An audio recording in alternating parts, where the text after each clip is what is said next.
Bonjour à tous, merci d'accueillir Bruno Nuiten, qui nous accompagne. On a toujours plaisir à voir et à accueillir et qui nous accompagne depuis le début de cette rétrospective Marguerite Duras. Après la projection du camion avec Gabriela Trorillo, on parlera longuement avec Bruno de son travail avec Marguerite Duras. Mais pour l'instant, je te laisse présenter et introduire le camion. Première chose, cette nuit à 1h du matin, au-dessus de la maison de Marguerite à Neauphle-le-Château, il y a une aurore boréale. Oui, c'est une aurore boréale cette nuit. Est-ce que c'est un signe? Est-ce que vous voulez nous dire quelque chose qu'elle n'aurait pas dit? Je ne sais pas.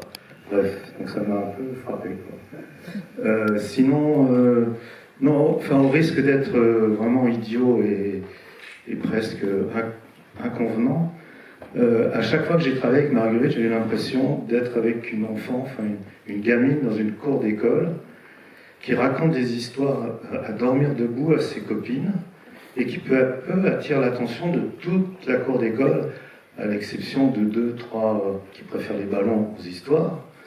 Et j'ai toujours eu cette sensation avec Marguerite, de cet effet de... On ne savait jamais où elle nous conduisait, et pour en arriver au camion, cette histoire qu'elle m'a racontée, c'était l'histoire d'une femme d'un certain âge, au bord de la route, avec un petit manteau de fourrure un peu usé, style léopard, c'est ce qu'elle m'avait dit, qui fait du stop, un camion s'arrête, elle monte dans le camion, c'est Depardieu qui conduit le camion, et ils discutent.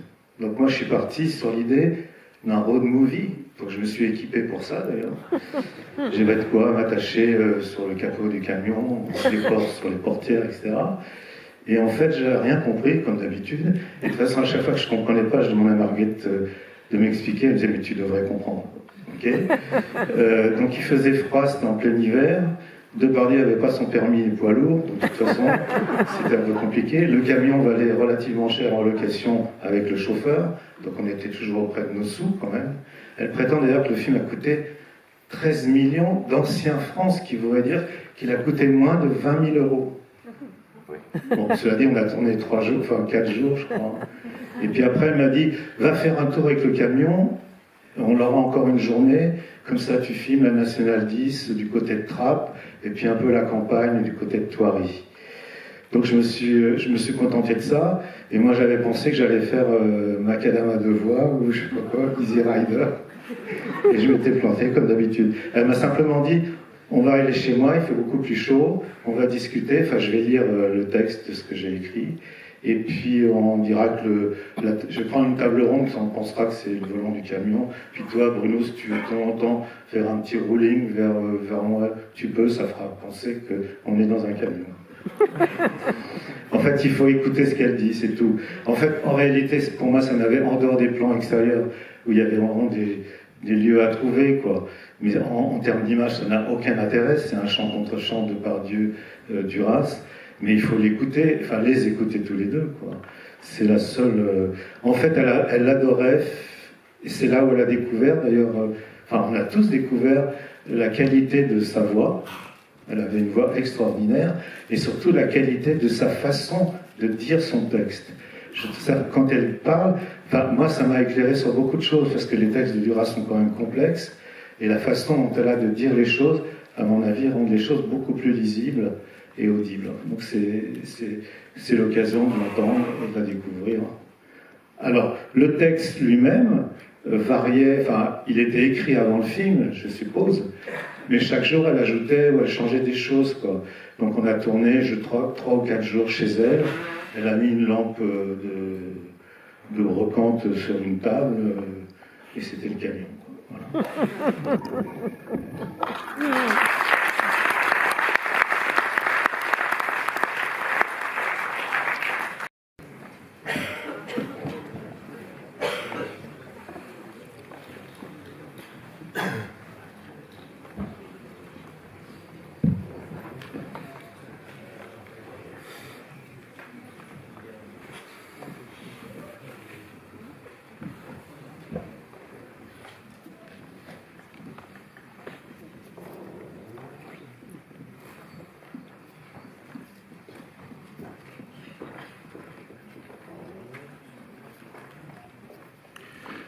Voilà, donc Gabriela Trujillo nous a rejoints pour cette conversation avec Bruno Nuiten autour du film que nous venons de voir, Le Camion, et plus généralement de son travail avec Marguerite Duras. Bruno, je vais peut-être commencer parce que, après tout, c'est pas si évident. C'est un écrivain, c'est une romancière qui tout d'un coup se met à faire du cinéma. Elle se met à faire du cinéma parce que le cinéma s'intéresse à elle et à son travail depuis très longtemps, depuis quasiment son premier roman à avoir beaucoup de succès. C'est en 1950, c'est Barrage contre le Pacifique, ça donne un film de René Clément qui est comme il est, disons. Et puis après, il y a Alain Resnais, 1959, qui lui demande Hiroshima, mon amour. Donc elle écrit Hiroshima, mon amour pour Resnais. Et puis, au cours des années 60, jusqu'à son premier film toute seule, Détruire dit-elle, tu étais déjà dans le coup, on était en 1967, là, Le Camion c'est 10 ans plus tard, 1977, donc il y a déjà 10 ans de cinéma. Marguerite Duras, par rapport à ce qu'on appelle la machine cinéma, et c'est là aussi où elle avait besoin de gens comme toi pour la maîtriser et l'y aider, est-ce qu'elle était impressionnée, intéressée, rétive? Est-ce qu'elle vous faisait, vous les techniciens, j'ai envie de dire, entièrement confiance? Enfin, par rapport à cette machinerie du cinéma, à cet outil technique du cinéma, qui peut parfois tellement impressionner les débutants, genre, je ne sais pas comment ça marche, quel rapport elle avait à ça? Quand j'ai commencé, moi j'étais moi-même débutant. Mais tu avais fait une école.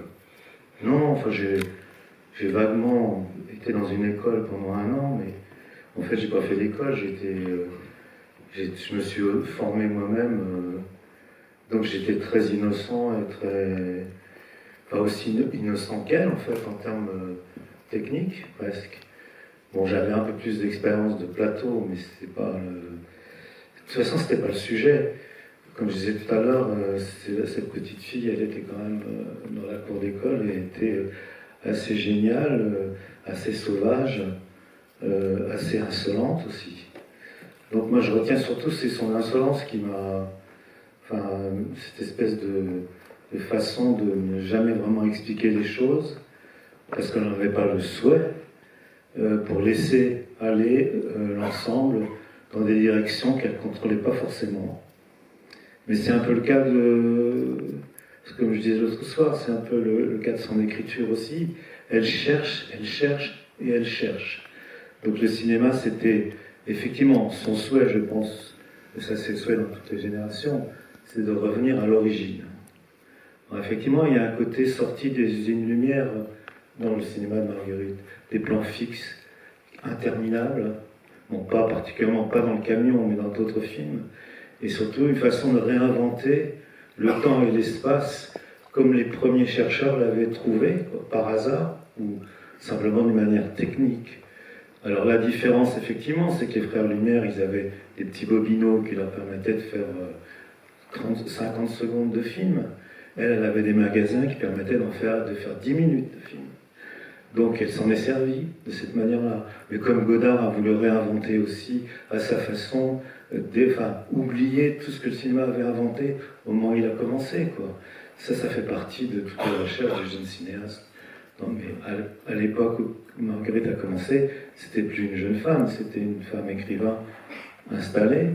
Moi, j'ai surtout souvenir du plaisir d'être avec elle. Donc, c'est pas très technique comme information, quoi.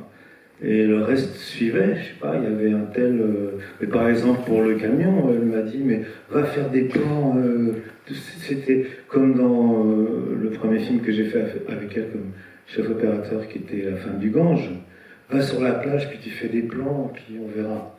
C'était pas... Il n'y avait rien de vraiment directif, quoi.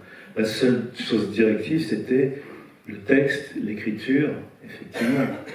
Mais même là, il y avait sans doute, et là il y a des effets de répétition dans le texte, parce qu'elle cherchait constamment, elle réécrivait sans arrêt les choses pour sans doute les préciser ou les emmener un peu ailleurs. Et il y a beaucoup d'effets de répétition comme ça même dans les films. dans son nom de Venise, il y a des plans qu'elle répète plusieurs fois, peut-être par manque de matériel, ça je sais pas. Mais bon, ça finit par avoir une fonction presque musicale, comme un refrain. Est-ce que j'ai vraiment répondu à ta question? Je sais pas. Oui, un peu, oui. Je vais laisser la parole à Gabriela.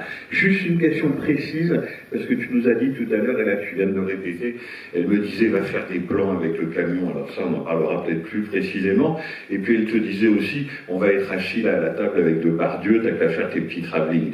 Mais par exemple, quand il y a ce plan qui avance à la fin jusqu'au rideau blanc, j'imagine que ça, elle te l'a demandé. Est-ce que ça, c'était une indication, un ordre de mise en scène de sa part ou une initiative à toi? C'était l'objet d'une conversation. Je sais, j'ai jamais senti chez elle une envie directive, en fait. C'était si t'es avec moi, si tu m'aimes assez pour être là avec moi, si tu as envie de rester et m'aimer encore, on va faire ça. Donc tu pourras éventuellement t'avancer sur l'écran blanc. Sauf que c'est un peu raté parce que on n'avait pas de zoom, donc on ne pouvait pas serrer sur l'écran. Donc il reste les rideaux, puis une tache sur l'écran. Donc c'est pas terrible. Et voilà. Est-ce que, parce que moi ce qui m'intrigue aussi, c'est qu'on découvre Duras à l'écran. Elle apparaît et ma question, elle a souvent évoqué par exemple le fait que c'est elle qui joue le rôle parce que Simone Signoret ou Suzanne Flon n'étaient pas disponibles et que donc elle peut comme ça s'approprier à nouveau son texte.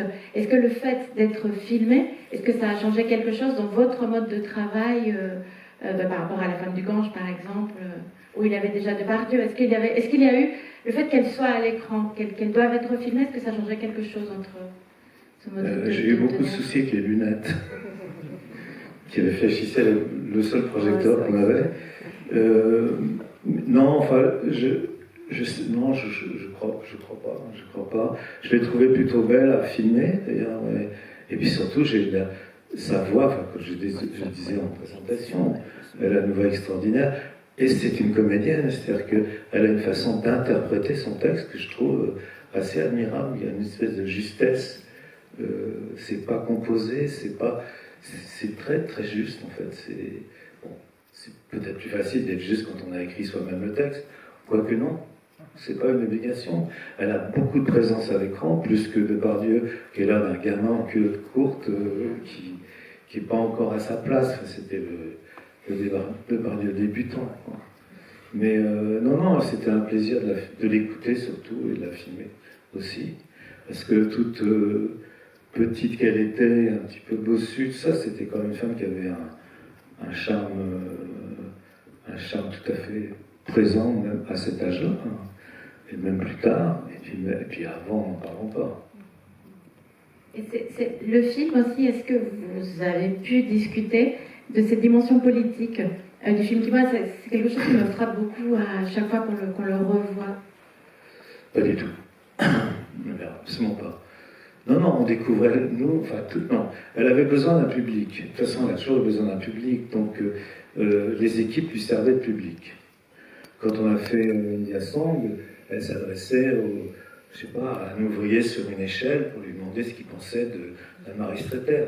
Il n'était pas au courant, mais qu'importe, elle avait envie de questionner les gens qui étaient autour d'elle, et l'absence de leurs réponses l'obligeait, elle, à donner des réponses quelquefois, et à préciser son tir, si je peux dire. Mais non, en termes politiques, c'est une chose qu'on a découverte dans son texte, quand elle l'a dit, mais jamais, elle nous faisait la surprise du texte aussi. Même Gérard, qui avait lui-même un texte, n'a jamais fait part de ce qu'il allait dire. Elle avait dit qu'elle voulait éviter la tentation du jeu pour Gérard Depardieu. Donc Là, il est coincé, oui.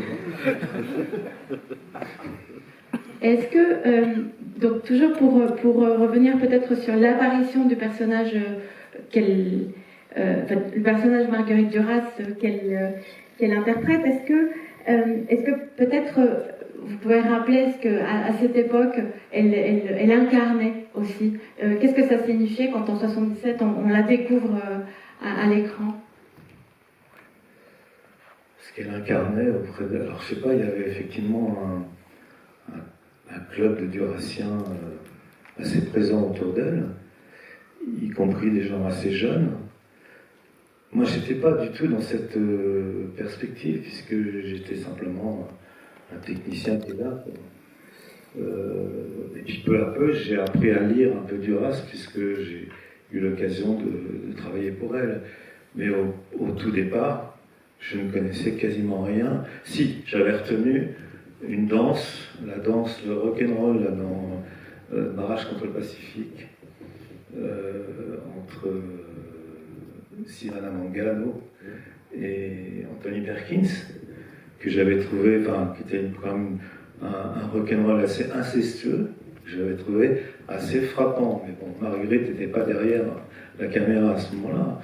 Et puis, la présence aussi de Jeanne Moreau dans le Marin de Gibraltar. Moi, j'aimais beaucoup Tony Richardson, qui était quand même un des jeunes cinéastes de la nouvelle vague anglaise. J'aimais beaucoup la solitude du coureur de fond, des choses comme ça. Donc j'avais été voir ce film et j'avais découvert un truc assez étrange, pas très réussi, mais la présence de Jeanne Moreau me semblait assez juste. C'est-à-dire que Jeanne Moreau a fini par communiquer avec elle. Elle se ressemblait au point que Jeanne Moreau a fini par interpréter Marguerite dans un film de José Dayan, je crois, et qu'elle était assez concluante dans l'effet de ressemblance. Il y avait la même autorité chez ces deux femmes, mais pas... Marguerite, c'était pas une autorité ni par rapport à son texte, genre je vais vous raconter politiquement, je sais pas quoi. Non, écoutez-moi simplement, et puis retenez ce que vous pouvez retenir. Donc c'était un spectacle permanent, quoi. On était plus au spectacle que sur un plateau de cinéma, qui malgré tout est toujours un... Moi j'ai du mal avec ça, parce que il y a un côté militaire dans le cinéma qui, moi, m'insupporte totalement, auquel j'ai dû quand même me plier, mais qui a fini par avoir ma peau, c'est-à-dire que j'ai fini par arrêter d'en faire à cause de ça. Parce que j'avais plus de plaisir, j'étais que devant une armée, enfin avec une armée plutôt, à diriger une armée, pourquoi? Je ne sais pas. Voilà. Donc, est-ce que ça éclaire un peu? Oui. Bon. Mais et ça, c'est très intéressant, parce que cette lourdeur que tu as fini par ne plus supporter, tu le dis, ce côté militaire, là, on a l'impression effectivement d'une absolue légèreté, et en même temps, tes plans, vos plans, les plans que vous faites ensemble, enfin, ils sont très composés. Tu vois, par exemple, il y a ce plan du camion qui passe sur une colline de crête, comme ça, avec les champs labourés devant lui, et forcément, il coince les petites bagnoles derrière lui. D'ailleurs, on s'en aperçoit aussi. Il y a le ciel, enfin, voilà, c'est ça les questions qu'on a envie de se poser, c'est qu'il n'y a pas de hasard. Cette composition qu'il a faisait, c'était elle, c'était toi, vous repériez ensemble. Dès l'instant. Ah non, pas vraiment, parce que là, le camion, comme je disais tout à l'heure, elle a dit va du côté de Trappes. Trappes, à l'époque, était en transformation. C'était quasiment rien que des usines, des entrepôts, une voie ferrée. C'était pas le Trappes d'aujourd'hui, bien sûr. Et puis, il y a même l'Auchan, c'est le Auchan du Grand Plaisir, comme ça s'appelait à l'époque. De plaisir, donc à côté de chez Marguerite. Non, il n'y avait pas de... Je crois que dès l'instant où on était en affection, le reste se faisait quasiment naturellement. Mais c'est comme dans les histoires d'amour, il n'y a pas besoin d'expliquer les choses. On est en connivence naturellement, quoi. Et c'est ce que j'ai l'impression d'avoir un peu vécu avec elle, sans exagérer, quoi. Quelque chose d'assez intime, comme je racontais l'autre jour, la façon dont elle m'a intégré à sa vie, à son cinéma quand j'étais gamin, quoi. Donc je me souviens pas qu'elle m'ait dit va filmer le camion qui passe le long d'une colline. On était là, puis on regarde ensemble, et puis elle dit tiens, bon, bah, tiens, oui. Voilà. Mais le pire, c'est que j'ai fini, là je m'en rends compte, là, j'ai fini par aller habiter dans un des plans du camion. Mais non. J'habite à côté chez Marguerite, à Naufle, et le village dans lequel je suis apparaît dans la brume au fond là, des plans. Non, parce qu'il y a les plans évidemment qui sont pris de la cabine, le côté travelling aventure de la cabine du camion, mais en même temps, quand le camion est dans la nature, alors évidemment, vous étiez 3,5, là, vous étiez pas une armée, mais en fait, il fallait bien quelqu'un pour lui dire démarre, et puis... Ah oui, non, bien sûr. Voilà. Il y avait un assistant et un stagiaire, certainement, pour dire au camion parti avec un toki, je suppose. Oui. Non, il y avait un peu d'organisation. Mais c'était pas gamberger, c'était pas lourd. C'était que de la légèreté, en fait. Pas le propos. Hein. Le propos, il est dense. Est-ce qu'il y a une direction autre d'acteur, par exemple, pour Depardieu, ou comme il a souvent été dit qu'il découvrait le texte aussi, il n'y avait pas entre deux prises, il n'y avait pas d'instruction particulière, de répétition, de commentaires de ce qu'ils étaient en train de lire? Non, elle voulait qu'il l'écoute, comme nous tous. De toute façon, on était là, c'était que des oreilles autour d'elle, quoi. Et on bougeait pas, enfin, de temps en temps, oui, on bougeait un peu la caméra, mais c'était pas une entreprise considérable. Hein. C'était très modeste. Non, c'était que, oui, écoutez-moi, si vous m'aimez, écoutez-moi, si vous m'aimez pas, je m'en fous, mais écoutez-moi quand même. Voilà. Et ce qui est émouvant, mais ça je voudrais savoir ce que tu en penses, parce que c'est pas des années faciles aussi pour Duras, ces années 60-70. Je pense qu'elle a un problème avec sa propre écriture, elle publie moins, donc le cinéma est aussi un endroit où elle s'engouffre, parce que après un aussi grand livre que Wolfenstein, etc., elle sait peut-être plus exactement quoi écrire, même si elle l'écrit pour le cinéma. Mais je pense que le cinéma, c'est non seulement un nouveau moyen d'expression pour elle, mais tu le dis à ta façon. Est-ce que c'est aussi une façon de pallier à sa solitude et à la solitude qu'implique l'écriture? Absolument. Je pense qu'elle a trouvé le truc du cinéma. À la fois, quand j'ai commencé avec elle comme chef opérateur, elle ne s'est entourée que de jeunes gens. Quand j'avais travaillé comme assistant sur Jaune le Soleil, les intellectuels de son âge étaient encore dans les parages. Dionys était là, il jouait dans le film en plus. Enfin, elle était encore dans cette considération du monde intellectuel de son âge, quoi. Et là, elle a fait une rupture totale. Quand on a commencé La Femme du Gange, il n'y avait plus que des jeunes gens. Mais des gens de mon âge, on avait 25 ans maximum, quoi. Et après, toute cette bande de jeunes gens sont restés avec elle. Et je pense qu'elle avait envie de renouveler l'écoute possible de ce qu'elle écrivait, et aussi de prendre du temps avec ça, et surtout de combler sa solitude, parce que finalement, on a beaucoup tourné chez elle à Naufle, qui était le lieu de son écriture aussi. Mais dans les moments où elle n'écrivait pas, je pense que la réunion de jeunes gens autour d'elle, le fait de tourner quelque chose, qui l'amenait forcément à réécrire autre chose derrière, comme par exemple Les Enfants, elle a écrit immédiatement après l'été... comment ça s'appelle déjà? L'été 80? Non. Après Les Enfants, qu'est-ce qu'elle a, elle a écrit le texte? La pluie d'été, voilà. Qui est un très beau livre qui s'inspire des enfants, enfin qui s'inspire. De toute façon, le côté l'enfant qui désespère ses parents et son instituteur parce qu'il ne veut pas apprendre des choses qu'il ne sait pas. Il ne sait pas déjà. Qu'il ne sait pas déjà. Je sais pas, ouais. Déjà, je ne suis pas sûr. Hein. Ah. Gabriela? Je ne sais pas. Il apprend des choses qu'il ne sait pas. Ouais. Alors, Bruno a raison. Et c'est vertigineux comme formule parce que c'est incompréhensible au départ, mais si on réfléchit bien, ça fait écho avec même ce film.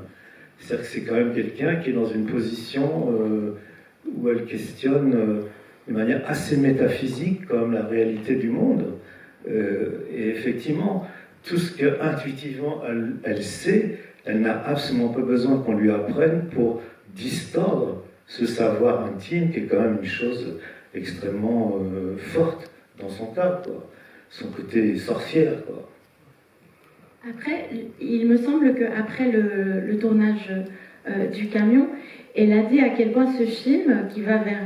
elle avait parlé d'un désespoir gay, comment ce film l'avait aussi réconcilié, l'avait donné envie d'écrire à nouveau. Donc peut-être qu'on est déjà à la fin des années 70, on est déjà à la seconde moitié de tout ce qui sera sa production cinématographique. Donc effectivement, ce retour à l'écriture se fait aussi peut-être après ces déclarations aussi très violentes de la fin d'un idéal politique, de la rupture avec le Parti communiste, à travers ces figures très contrastées de deux personnes qui n'ont absolument rien à se dire, l'une parce qu'elle est dans l'autre parce qu'il est complètement bridé par son appartenance à la fois au syndicat et au parti, qui pour Duras, à l'époque du moins, était un frein pour de réflexion sur la liberté et pour la cause des femmes.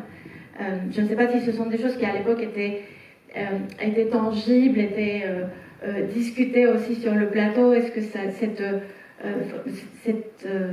rupture, voilà, dont elle a... Je me souviens d'un plateau silencieux, je n'ai pas souvenir de blablabla. Je sais pas. Non, ça parlait pas. Non, parce que les conversations avec Marguerite étaient toujours. On parlait de choses extrêmement concrètes. C'est qu'est-ce qu'on allait manger à midi, qui avait volé le chocolat qui était dans le placard. C'était que des choses comme ça. Il n'y avait pas de. Il y avait vraiment deux personnes qui étaient absolument presque à l'opposé, quoi. Mais en même temps, je trouve que dans le camion, enfin, ce que je retiens en revoyant le camion, c'est ce qui est assez beau, c'est que même si tout partage ces deux personnages dans cette cabine, ils regardent tous les deux le même point d'horizon, et ça c'est assez vertigineux comme idée, quoi. Mais comme son obsession du vide, de l'espace, de la chute, enfin, c'est présent dans toute son écriture, et ça, en fait, ce vertige qu'elle propose, c'est presque une position philosophique, plus que politique, à mon sens. Oui, et il dit que tout ce qu'il partage, c'est la violence avec laquelle il regarde à travers la vitre ce paysage aussi monotone de la campagne. Mais il y a une inégalité entre les deux, parce que c'est elle qui parle tout le temps, et lui qui refuse de l'écouter en la renvoyant vers sa condition de folle. Et elle, ce personnage, elle disait, ce personnage ne peut que se définir en la rejetant parce qu'il commence à avoir le doute qu'elle est folle, et c'est ce qui lui permet de ne pas écouter ce qu'elle lui dit. Bien sûr.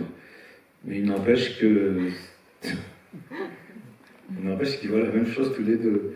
Mais quelqu'un sait l'exprimer, l'autre pas du tout. Et effectivement, la résolution, c'est, bon, de toute façon, cette femme est dingue, donc c'est même pas la peine de l'écouter. N'empêche qu'il continue à regarder la même chose, donc c'est ça que je trouve, disons, philosophique. Mais moi, là où je trouve le film incroyablement brillant, en fait, c'est qu'elle tient le coup de l'enfance. C'est-à-dire, on ferait comme si il se passerait ça.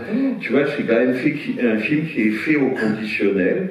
Donc, il y aurait une femme, il y aurait un chauffeur, il y aurait un camion. Mais ça n'exclut même pas le moment où je me suis mis à glousser tout seul, pardon si j'ai fait du bruit, mais où on sent que Depardieu est mort de rire. Et elle aussi. C'est-à-dire que ça n'exclut pas de l'humour. Quand il lui dit « alors il y aurait un camion, là, les brumes, etc. » Et en fait, ils se marrent tous les deux, et toi aussi tu te marres. C'est-à-dire que, bien sûr que tout ça est sérieux, mais en même temps, c'est un jeu. Et on a le droit d'en rire. Enfin, tu vois, il y a cette dimension très enfantine et très ludique, en fait. Oui, c'est ce que je disais à propos de la cour d'école. La gamine est géniale. Elle raconte des histoires à dormir debout. Et tout le monde est là à l'écoute, quoi. De toute façon, même Lolvestein, elle avait défini, je crois, dans Lolvestein, elle parle de la dormeuse debout, à propos de Lolvestein. Mais c'est vrai qu'elle était... simplement, ça c'est un souvenir que j'ai aussi, les voyages en voiture avec Marguerite, quand elle conduisait, parce qu'à un moment elle a cessé de conduire, il fallait qu'elle conduise quand même la voiture.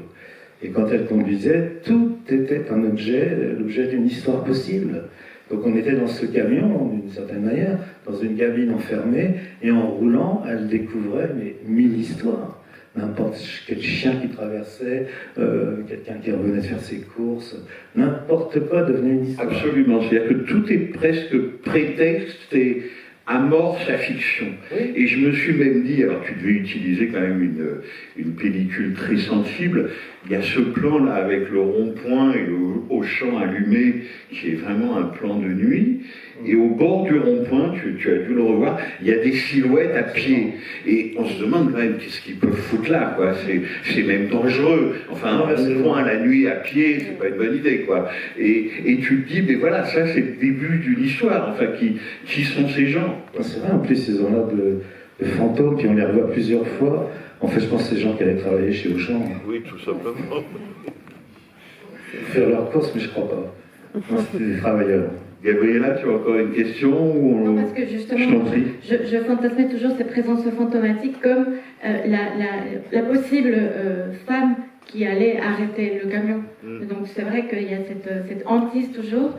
Le spectateur est toujours en attente de cette histoire, de la voir, et à chaque fois, et c'est ça tout le travail qu'on fait aussi et que je trouve magnifique dans les films de Duras, c'est que on se dit, bon, peut-être que là, elle apparaîtra dans la fiction, et c'est encore mieux qu'ils reprennent la parole par la suite, avec aussi la distance de l'humour, ou du commentaire, ou de la pause, quand Depardieu demande une pause. Et c'est vrai que ces figures sur l'autoroute, moi je les voyais comme la fiction qui aurait pu passer par là, et qui échappe parce qu'elle refuse d'entrer dans ce cinéma de la représentation, pour ne pas être dépossédée de son texte. Ah, c'est vrai que j'aurais rêvé de la filmer avec son petit manteau de fourrure au bord de la route, avec sa valise en train de monter dans le trou. Mais on était au bord de ça, on aurait pu le faire éventuellement. C'est Sauf très qu'elle généreux. elle trouvait qu'il faisait trop froid. C'était pas la peine de rester. Mais c'est très généreux aussi de nous laisser imaginer, bien sûr, c'est elle et ce qu'elle dit, cette expression magnifique, la noblesse de la banalité de cette femme. Donc effectivement, et à nouveau avec une forme de distance et de méfiance envers l'homme du camion, Depardieu qui dit alors comment se construit, quel est le rapport entre eux, et puis elle dit de toute façon elle ne l'intéresse pas parce que c'est une femme d'un certain âge, et là on sent aussi toutes les œillères dans lesquelles le personnage du camionneur évolue, et qu'elle va sans cesse critiquer et nommer. Enfin, moi je la vois un peu... Elle le critique très tard en fait, Oui. dans le film. Oui, quand il commence à justement à ignorer la femme, on sent que c'est plus pivot, elle en fait. parle, plus le personnage parle et l'autre l'ignore, et à ce moment-là surgit qu'effectivement il n'est que de toute façon conditionné par son parti et par cette sorte. On a l'impression qu'elle critique plus que le seul marxisme, et elle critique vraiment le machisme-léninisme des militants du PC de son époque. Absolument. Moi, je suis d'accord. Et puis, les moments poétiques, mystérieux, moi, c'est quand même mon moment préféré. C'est quand Depardieu lui dit « Qu'est-ce que vous pensez ?» Et elle lui répond « Comme vous, que toute révolution est possible. » On ne sait pas exactement d'où ça sort, mais le moment « Qu'est-ce que vous pensez ?» Comme vous, que toute révolution est possible. Et le moment reste absolument suspendu. C'est-à-dire qu'en fait, ce qui est frappant, mais ça, tu devais le ressentir dans le travail avec elle, c'est quand même un infernal culot, quoi. C'est-à-dire qu'elle est tellement sûre de son écriture que on peut faire du cinéma sans argent, elle le dit dès le début. Ça sera un film pauvre, c'est un film qui n'a pas besoin d'argent, on s'en fout, etc. Mais la force de l'écriture est telle que ça fait place à tout, quoi. Enfin, on a l'impression que c'est une force qui va. Absolument, oui. Non, c'est vrai. Mais, et puis surtout une force de séduction, je trouve. Non, ce qui est plus intéressant, c'est de penser quand même, dans l'ensemble, son écriture est quand même grave. Il y a quelque chose de grave et de terrible dans son écriture.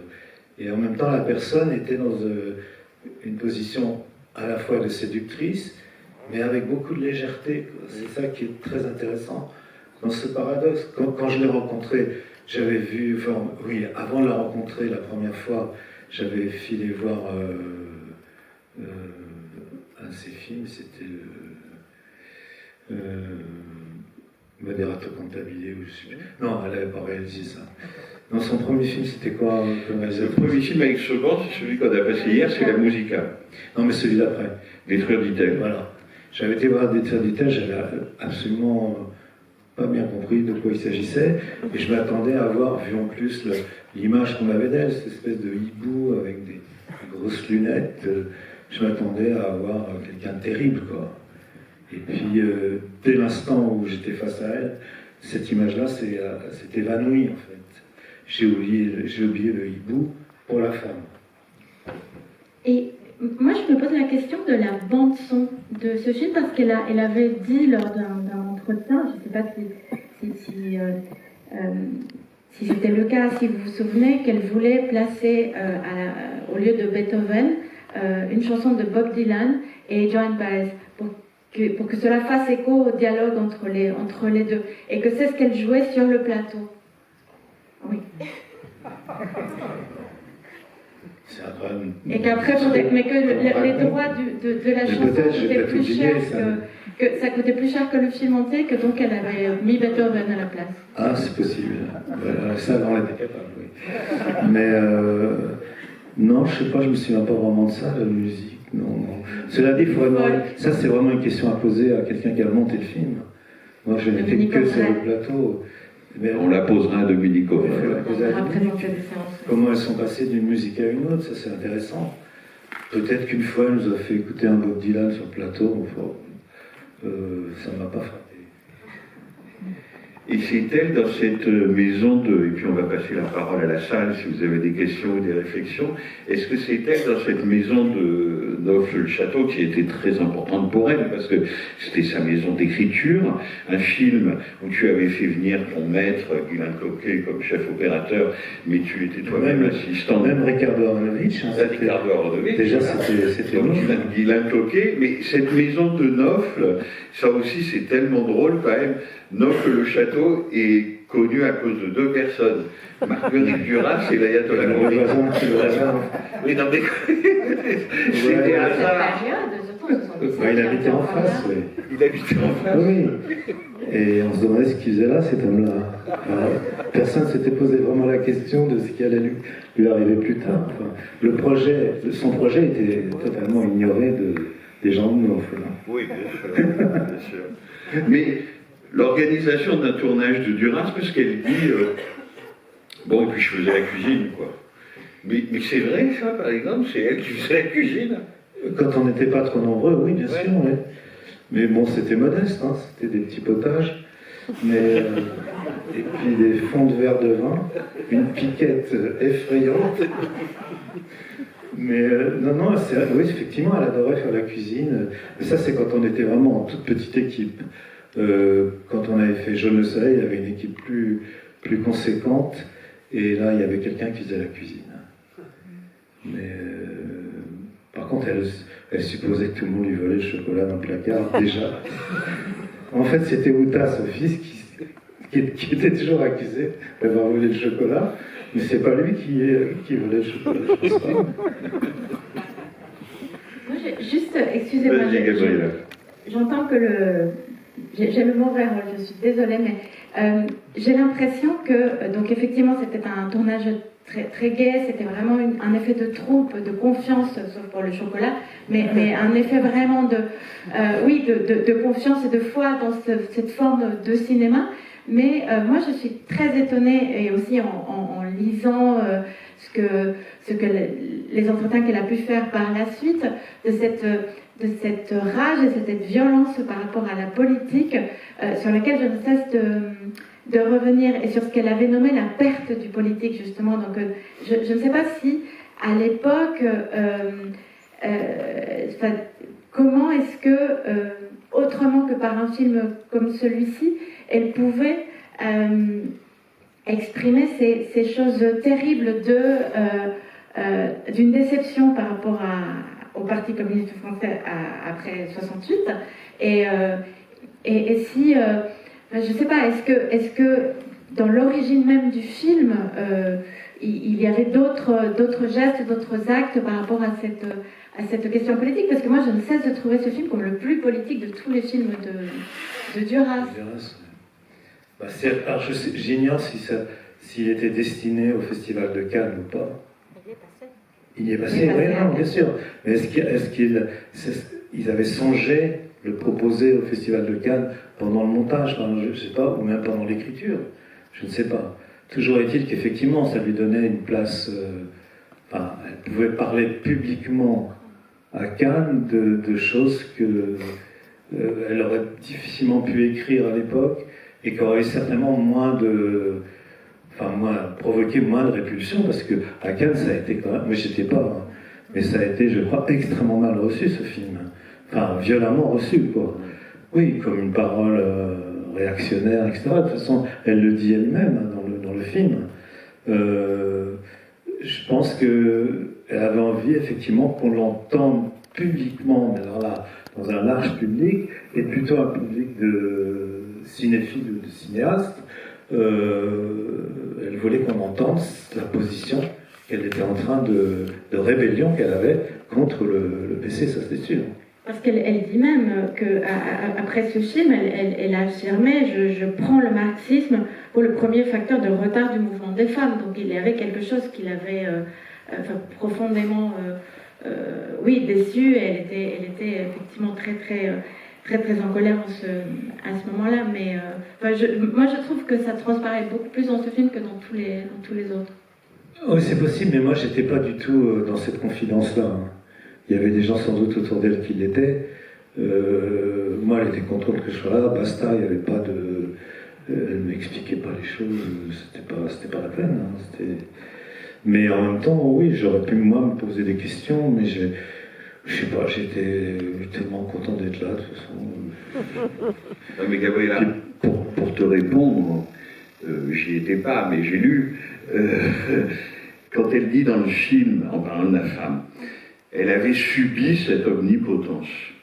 Elle parle du Parti communiste et très précisément de ce qu'on appelle la dictature du prolétariat. Donc elle avait subi cette omnipotence.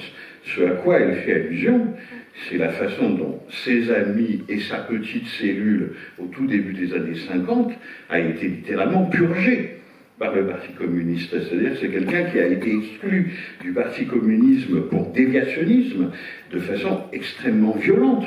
Les gens se dénonçaient. On dit même, mais je ne vais pas le dire ici parce que je n'ai pas les preuves, que ceux qui les a dénoncés est un très célèbre écrivain français.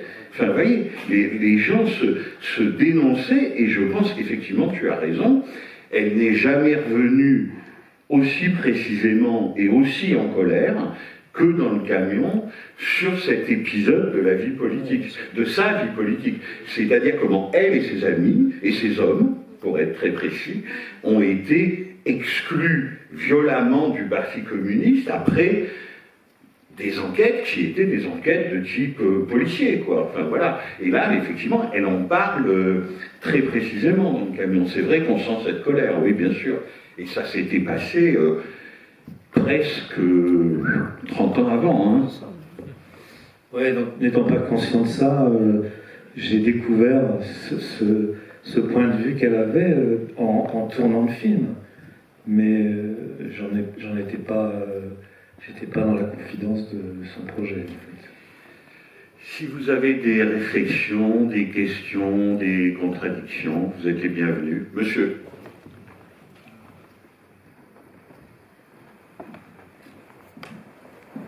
Oui, bonjour. J'ai deux questions, si c'est possible. D'une part, sur le geste du film, sur le fait que ce soit un film qui n'est pas un film et qui est quand même un film. Je pense que quand il a été présenté à Cannes, il est devenu une sorte d'étendard de la création, une sorte de symbole de la grandeur du cinéma français, du cinéma d'auteur. Et parallèlement, il est devenu aussi une sorte d'épouvantail de ce que peut représenter le cinéma français. Et je crois que la caricature de Duras a dû commencer avec le camion. Enfin, je sais pas, mais j'ai l'impression aussi que son personnage a été caricaturé à partir de ce moment-là, parce qu'elle était sur l'écran. Est-ce qu'elle a voulu provoquer ce choc, enfin, ce clivage, provoquer quelque chose qui soit à la fois de la grandeur et un peu de la provocation?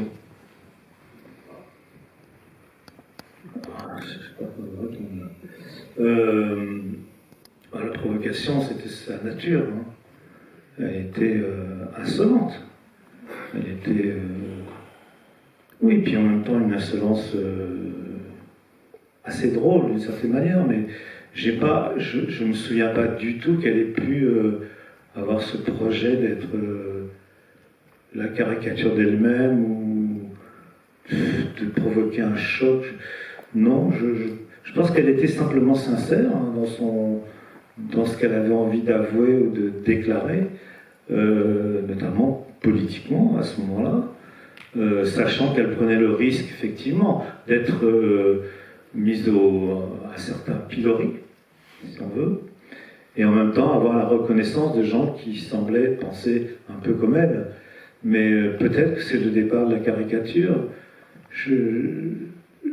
D'abord, je ne comprends pas tellement ce terme caricature. Effectivement, la caricature était un peu simpliste, elle était facile, je veux dire, même physiquement, puisque, je disais tout à l'heure, cette tête de hibou qu'elle s'était faite. Mais bon, je pense pas que ça n'a pas pu être son projet, je crois pas. Je vous remercie. Moi, je peux essayer moi, je pense, mais à distance, bien sûr, c'est celle de la date de ma découverte de son œuvre, qu'il y a deux choses. D'une part, elle était, vis-à-vis du cinéma de son époque, elle n'était pas au centre du cinéma qu'elle appelait milliardaire. Et en revanche, elle avait une carrière d'écrivain affirmée, et je pense qu'elle n'avait absolument rien à la volonté de revenir à ce qu'elle a appelé la grammaire primitive du cinéma, c'est-à-dire de retrouver les bases du cinéma, de secouer le spectateur pour qu'il réfléchisse, pour qu'il imagine l'histoire beaucoup plus que ne le ferait un spectateur à qui on impose un acteur, une narration de style traditionnel. Ça, c'est un peu ce qu'elle a voulu affirmer contre le cinéma majoritaire. Et à partir de là, si la conséquence était horripilante au sens propre, puisqu'ils en parlent avec des journalistes à l'époque de la sortie du film, il y a des journalistes qui lui disent « Mais vous imaginez, entendre parler une femme, c'est horripilant ». Et elle dit « C'est vrai, c'est les poils qui se dressent parce que vous n'êtes pas habitué à entendre ça ». Et donc je pense que si la conséquence était celle du scandale ou de la réprobation au festival, pourquoi pas? Je vous remercie. Et alors, la deuxième question que j'avais, c'est un peu plutôt une ouverture par rapport au film. Mais j'ai un ami cinéaste qui écrit un scénario et qui me dit qu'il limite beaucoup les scènes qui peuvent se passer en voiture parce que elles sont les scènes dialoguées qui se passent en voiture parce qu'il a l'expérience qu'elles sont souvent ratées techniquement. Donc je voulais vous demander ce que vous pensez des scènes tournées en voiture, des scènes dialoguées tournées en voiture ou dans un camion, puisque c'est ce que Duras n'avait pas pu ou pas voulu faire au moment de ce film. Bon, aujourd'hui, on est quand même très bien équipé pour tourner dans des voitures. Mais bon, cela dit, on peut aussi tourner en studio et faire semblant qu'on est dans une voiture qui roule. Mais non, le vrai problème dans les tournages voitures, c'est pas du tout en termes d'image. Bon, ça limite beaucoup les possibilités, évidemment. À tel point tout le monde enlève les appuis-têtes. Je déteste ça. Quand je vois un film, on a enlevé les appuis-têtes, je m'enlève. C'est trop simple. Et on voit les trous, on comprend pas, c'est ridicule. Mais non, c'est pour le son le vrai problème dans les voitures. Mais aujourd'hui, avec les voitures électriques, ça sera mieux, non? Je sais pas. Non, souvent, ça pose beaucoup de problèmes sur le plan de l'enregistrement des voix. C'est-à-dire qu'on ne peut pas avoir une qualité d'enregistrement comme on entend là, dans une voiture, on est obligé de faire de la post-synchro, etc. Donc c'est un peu pénible. Mais non, on est quand même très bien équipé aujourd'hui pour faire ça. Ou alors il y a comme... En plus, excuse-moi. Non, en plus aujourd'hui on a des retours vidéo, ce qui fait qu'on peut mettre le metteur en scène dans le coffre et il voit quand même les images. À l'époque, on ne voyait rien du tout. Le metteur en scène ne voyait pas ce que la caméra filmait. Ou alors il faut, tu l'avais cité tout à l'heure, Macadam à deux voix de Montelman, où le personnage qui conduit est muet. Donc ça peut aussi aider pour la suite. Oui. C'est mieux chose. Oui. Madame. Oui, ce que je voulais dire, c'est que j'ai retenu, entre autres, une chose de ce film, Enfin, je me souvenais même plus que c'était dans ce film, mais en ce moment, vu tout ce qui se passe dans le monde, plusieurs fois ça m'est arrivé de dire que le monde aille à sa perte. Comme disait Duras. Je l'ai déjà dit plusieurs fois à des amis. C'est vrai que c'est un monde tellement trouble, on ne voit pas de solution quelque part, et que le monde aille à sa perte était quelque chose que je pouvais dire. Puis par ailleurs, je voulais demander si c'était arrivé à d'autres, mais quand je reviens voir ce film, le souvenir que j'en avais, quand je l'ai vu au départ, enfin quand il est sorti, j'avais des images dans la tête. Et puis en regardant le film, j'ai pas du tout vu arriver cette image. C'est-à-dire que ça a très bien marché ce qu'elle voulait, c'est-à-dire que le côté littérature où on imagine en lisant, ça m'est arrivé, j'ai gardé des images que j'avais imaginées à l'époque et que je croyais retrouver maintenant. Voilà. Ça, c'est Et que je n'ai pas retrouvé, évidemment, c'était mon imagination. Mais ça, c'est normal. Oui, c'est normal. C'est tout à fait normal. Non, c'est vrai que non, il y a un côté prémonitoire dans ce qu'elle dit dans le film, par rapport à la sensation qu'on peut avoir aujourd'hui du monde qui nous entoure et des difficultés qu'on est en train de rencontrer. Il y a des choses qui sont assez frappantes et prémonitoires. Mais c'est un peu, oui, c'était un peu sa façon d'appréhender le monde et elle était peut-être assez visionnaire de ce qui nous attendait. Je ne sais pas. C'est vrai que la transformation de Trappes, pour elle, était elle en parlait de ça. Que cette espèce de métamorphose de cette zone d'usine qui allait devenir des zones d'habitation, qui au départ était d'ailleurs prévue pour des gens de la middle class, et qui en fait ont été investis complètement par des travailleurs étrangers. Quoi.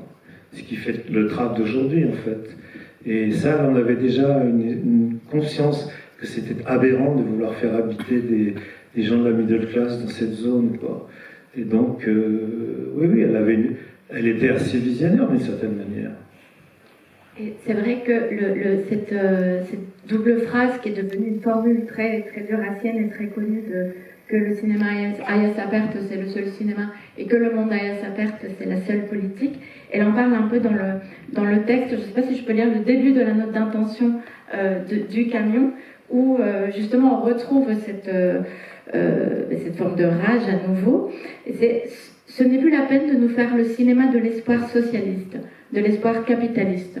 Plus la peine de nous faire celui d'une justice à venir, sociale, fiscale ou autre.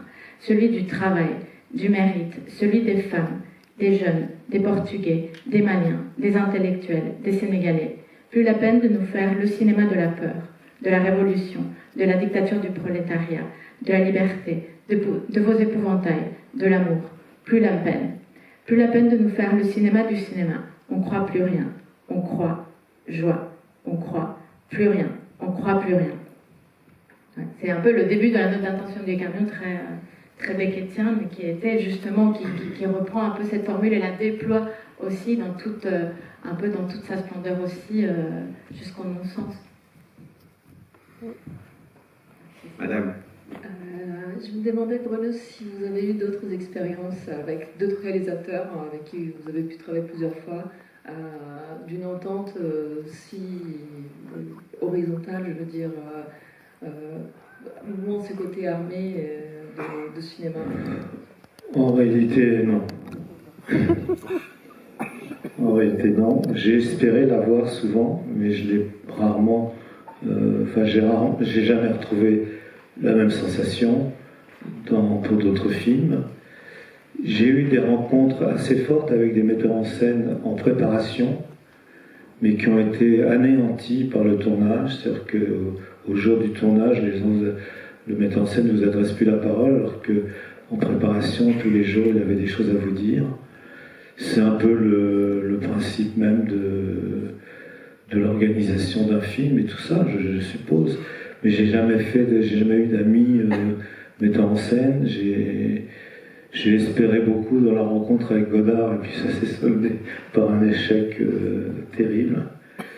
Donc non, j'ai jamais eu ça. Et c'est un peu aussi ce qui m'a fatigué, quoi. J'ai beaucoup travaillé sans vraiment faire... J'ai fait des rencontres. Alors si, j'ai fait des rencontres avec des comédiens, avec des techniciens, avec des ouvriers. Ça, j'ai fait beaucoup de rencontres amicales, même amoureuses, mais pas pas vraiment avec les metteurs en scène, en fait, ni avec les producteurs d'ailleurs. Donc oui, je me suis trouvé rapidement assez seul dans toute cette entreprise. Et puis pourquoi pas, j'ai eu un rapport amical assez fort avec Claude Berry quand on a fait le film Ciao Pantin avec Coluche. Malheureusement, ça s'est trouvé entamé par le suivant, Manon des Sources. Ça a été un cauchemar qui a duré 1 an. C'était horrible. Enfin bon, bref. Mais là, je sais pas, j'étais bien payé, j'avais une équipe convenable, j'avais des projecteurs, j'avais tout ce que je voulais. Mais en fait, ça m'intéressait pas du tout. Donc, genre de ménage, j'ai arrêté définitivement.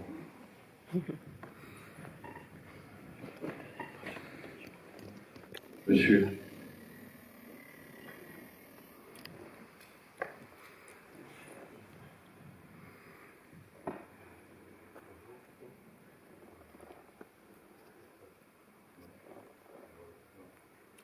Le bouton vers le haut.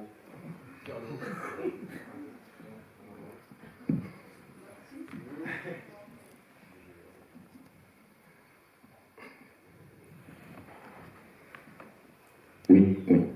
Bonjour. Merci Monsieur Duitienne pour tous ces magnifiques films, malgré tout. J'avais une question sur purement assez technique entre India Song filmé en 16 mm et là le camion, je crois qu'il est en 35. J'avais une première question sur India Song qui était projeté avant-hier. Est-ce que le choix du 16 mm venait aussi de cette volonté de faire des plans très longs que le 35 mm, que les magasins 35 mm auraient pas pu... Si. L'équivalent des magasins 16 mm, c'était des 300 mètres en 35. C'est ce que j'ai utilisé d'ailleurs pour le Saumon de Venise dans Calcutta Désert qui passe ce soir. Sauf que ça rendait la caméra absolument intransportable. Et j'ai fait des plans à la main avec ça, mais c'était très très pénible à faire, quoi. Mais non, le 16, ça a été principalement pour des raisons économiques, je crois. Et puis effectivement, on avait une toute petite caméra qui ressemblait pas du tout, qui n'était pas faite du tout. D'ailleurs, c'est une petite caméra de reportage. Et surtout, c'était une caméra silencieuse. Les premières caméras silencieuses, ce qui n'avait aucun sens par rapport à une descente, parce qu'on n'a pas fait de son direct. C'est comme ça. Les premières caméras, au moins, elles ne dérangeaient pas, quoi. Les premières caméras silencieuses, c'était les Coutan, qui étaient des caméras de reportage. Et en 35, on était encore avec des blimps autour des caméras. C'était intransportable, c'était un cauchemar, le 35. Si on voulait être léger, ou alors il fallait faire comme a fait Godard. On travaille en 35 et on fait le son après. Ça, c'était la formule de la nouvelle vague, quoi. Mais sinon, non, je pense que c'était aussi pour des raisons économiques. Quoique le projet était assez risqué, parce qu'on n'avait pas du tout l'idée du rendu d'une image 16 gonflée en 35, notamment en couleur, puisqu'il y avait déjà eu des expériences en noir et blanc, mais pas en couleur. Donc c'était un prototype. Et alors le seul défaut de cette caméra, puisque on peut rentrer dans le détail si vous voulez, pour India Song, c'est que ces caméras de reportage n'avaient pas une fixité terrible. En fait, les images bougeaient un tout petit peu, quoi. Et les plans fixes faisaient on sentait vaguement cette espèce ça faisait tourner un peu l'image, si vous voulez. Et quand on a fait la restauration, on a remis de la fixité dans tout ça, et je trouve qu'on a perdu quelque chose par rapport à l'espèce d'effet magnétique de ces plans fixes interminables, avec une image qui tournait légèrement sans qu'on s'en rende compte. Et une autre question, oui, du coup en 77, pour le camion, le problème du bruit de la caméra était... C'était des arribéelles, donc elles ne faisaient pas de bruit. Enfin, elles en faisaient, pour l'oreille d'un ingénieur du son, elles en faisaient. On n'arrêtait pas de mettre des doudounes et je sais pas quoi, et n'importe quoi, des couvertures au-dessus de la caméra pour qu'on l'entende pas, quoi. Et une dernière chose, ce qui m'a frappé là entre India Song et le camion, qui étaient des revisions pour moi, parce que j'ai eu la chance d'assister à la première rétrospective en 92, il y a beaucoup de plans de nuit. Dans Ideason, il y a certains extérieurs de nuit, et dans le camion aussi. Alors que l'histoire se passe pas forcément de nuit. Dans Ideason, c'est pas les plans de nuit, c'est des plans de nuit américaines. On tournait pas la nuit. Par contre, là, le camion, on tournait en hiver. Les jours étaient très courts, donc on avait beaucoup d'espace nocturne. En fait, si on commençait à midi, si on faisait des journées décalées, on rentrait rapidement dans la nuit. Là, ce sont des vraies nuits, ou des chiens et loups. Mais ces choix de plan de nuit, c'était dans le scénario ou, comme vous dites, ça a été Il n'y avait pas de scénario. Une connivence. Il y avait un texte que Marguerite avait écrit, et je ne pense pas qu'elle ait parlé à quelle heure, mais j'ai sans doute dit, ou elle m'a dit, tiens, on irait filmer le camion, puis la nuit était tombée, donc ça devenait un plan de nuit, je sais pas. Ou l'inverse, peut-être que je lui ai dit, peut-être ce serait mieux si le camion allumait ses phares au départ, je ne sais plus. Hein. C'est vieux, hein. Mais non, c'était pas écrit. Bonjour, je voulais savoir si le numérique a fait du bien au cinéma. Par rapport à la pellicule, quoi. Facile de répondre. Ah bah, en termes de production, oui. Du bien et du mal, forcément, comme toutes les inventions. Hein. Non, c'est que le numérique permet de tourner énormément, et c'est un cauchemar pour les monteurs. Quoi. Trop, oui. Ils se retrouvent avec des quantités d'images invraisemblables qu'ils n'ont même pas le temps de regarder jusqu'au bout, parce que à la fois on limite leur temps de travail, et en même temps on leur propose un matériel qui est absolument dément quelquefois. Et ça empêche, et autre chose, c'est que ça désolidarise les équipes. C'est-à-dire que le fait de l'argentique était il y avait un tel suspense, puisqu'on ne voyait pas ce qu'on faisait. Ce qui a vraiment changé, c'est qu'aujourd'hui, tout le monde voit ce qui se passe. Tout le monde peut voir l'image, quoi. Sauf si on le lui interdit, mais tout le monde peut regarder l'image, quoi. À l'époque, personne ne voyait l'image, sauf le cadreur. C'est le seul qui était capable de dire ce qu'il avait vu, quoi. Alors, des metteurs en scène expérimentés avaient la sensation quand même des choses, et pouvaient dire, quand on devait choisir de tirer 3 prises, parce qu'on en avait fait 5 ou 6, ils savaient très bien lesquelles étaient les bonnes pour eux. Aujourd'hui, en numérique, on peut aller même rechercher dans des mauvaises prises, et on a quelquefois des bonnes surprises. Bon, il y a beaucoup de choses dans le cinéma argentique, énormément de choses ont été mises à la poubelle, qui étaient peut-être des très très bonnes prises. On ne le saura jamais. Non, ce qui a changé beaucoup, c'est le rapport justement, ce suspense de tourner, ne pas savoir ce qu'on a tourné, avoir une angoisse terrible jusqu'au lendemain ou au surlendemain, quand on découvrait au laboratoire le résultat. Et donc, on était tous très solidaires de cette inquiétude, quoi. Moi, je me souviens de projections au laboratoire où il y avait toute l'équipe, mais toute l'équipe technique, je veux dire, et ouvrière. Ils étaient là pour voir le résultat. Et effectivement, avant la projection, on était tous... Moi, j'aurais pu aller vomir tellement j'avais peur qu'il n'y ait rien du tout sur le film. Et puis après, on allait au bistrot en face et on buvait un coup. En numérique, ça n'existe plus. Maintenant, les metteurs en scène regardent leur rush le dimanche chez eux, en lisant le journal du dimanche, je sais pas. C'est très bizarre, quoi. C'est très bizarre. Et puis, en dehors de ça, je trouve que le numérique, pour des raisons commerciales, va devenir de plus en plus défini. Cette surdéfinition des choses ne ressemble pas du tout à la façon dont l'œil voit et ressent le monde ou les personnes qui sont en face de lui. Donc c'est terrible d'arriver, on va devoir casser cette définition, ce qu'on peut, on le faisait déjà pour le 35 mm, mais on va devoir casser cette définition qui ne ressemble à rien. Ça, plus la saturation des couleurs qui peut être terrible en numérique, c'est effectivement un regard qui a totalement changé et auquel on s'habitue malgré tout, parce que toutes les télés sont comme ça, des espèces d'épouvantails de la réalité. En termes de saturation, de couleurs, de définition, il suffit de traverser Darty pour se dire mais qu'est-ce qui se passe? Jamais j'ai vu des poissons rouges comme ça. Et donc, si vous tourniez à nouveau, vous tournerez obligatoirement en pellicule? Non, pas du tout. Non, pas du tout. Je pense que comme tous ces conditionnements techniques, il faut les combattre. Et il y a d'ailleurs beaucoup de chefs opérateurs qui ont réussi à faire des belles choses en numérique. Mais il faut y penser. Ça vient pas naturellement. Le numérique propose quelque chose qui est infernal, je trouve. Allez, madame.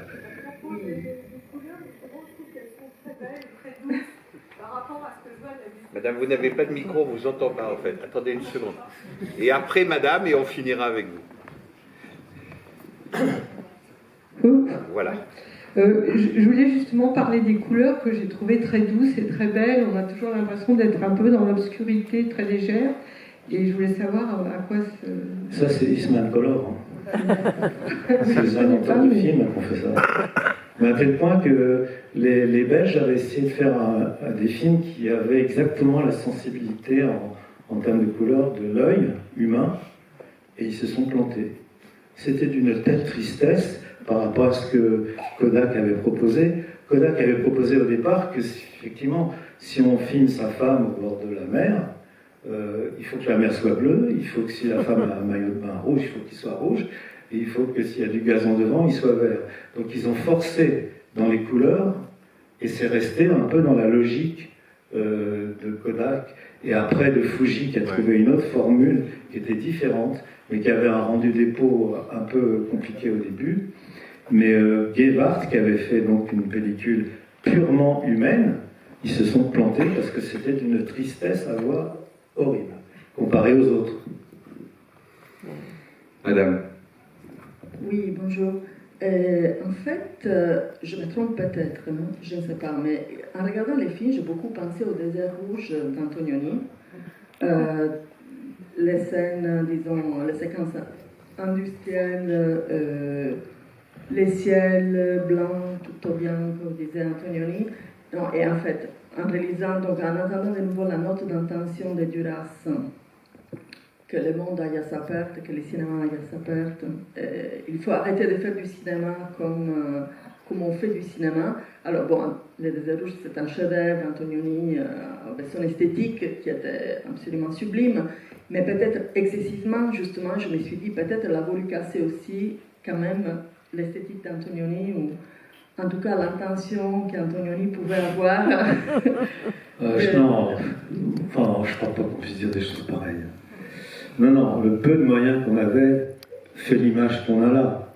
Et je pense que le Désert Rouge, c'était une équipe en plus de gens extrêmement brillants, indispensables pour faire des films en couleur, et que ça a été très magnifiquement fait et repéré.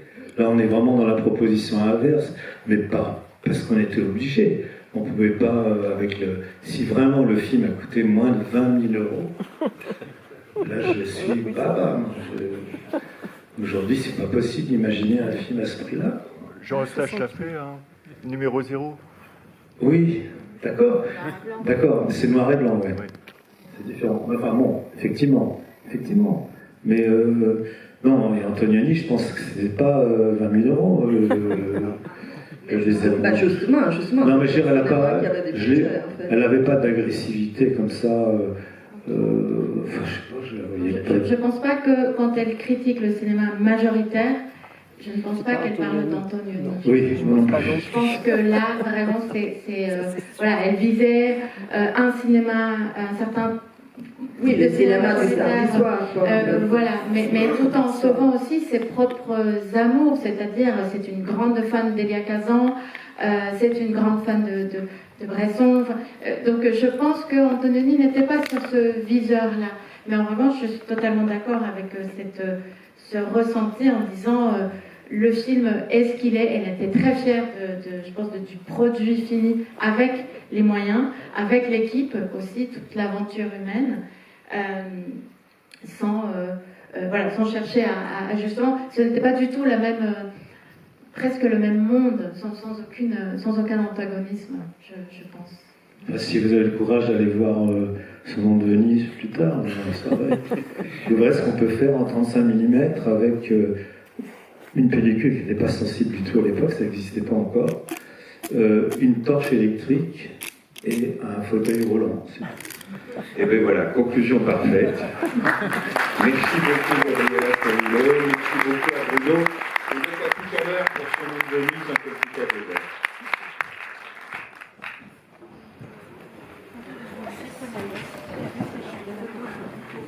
Après, c'est vrai que ça,